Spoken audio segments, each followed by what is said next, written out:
For many, Pride is a time of joy, parades, rainbows, laughter, and love, but it's also and always a time of remembrance, a time to honor the courage of those who came before us, and a time to recommit ourselves to the work of inclusion, not just in theory, but in practice. I want to begin today with the words of Elie Wiesel, who said, quote, "I swore never to be silent whenever and wherever humans begin enduring suffering and humiliation. We must always take sides. Neutrality helps the oppressor, never the victim. Silence encourages the tormentor, never the tormented." Those words sit heavy, especially right now, because when pride is stripped of its political roots, when calls for civility drown out calls for safety and belonging, when inclusion becomes performance instead of policy, we risk becoming neutral. And as Wiesel reminds us, neutrality is not harmless. It's a choice, and it is a side.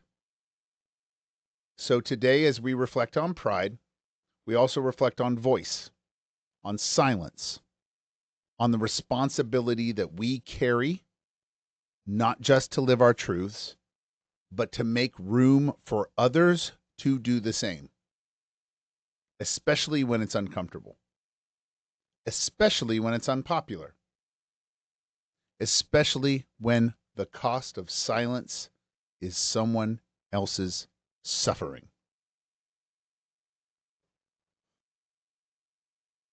Pride wasn't always about parades and glitter. It began as resistance, loud, messy, and unapologetic.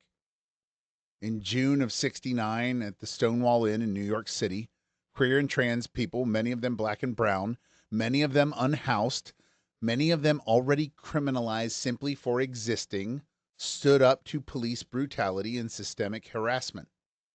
They fought back not because it was safe, but because silence was no longer survivable. The first Pride, held in 1970 to mark the anniversary of Stonewall, wasn't a party. It was a protest, a collective refusal to be erased, a demand to be seen, to be heard, and to be counted. And that legacy of defiance, of solidarity, of choosing the side of the marginalized still pulses through every Pride event today, even if some would prefer to forget it, or worse, erase it. So when we talk about Pride now, especially in a time when anti-LGBTQIA plus legislation is resurging and queer and trans youth are being targeted across the country, we have to remember that its roots are radical,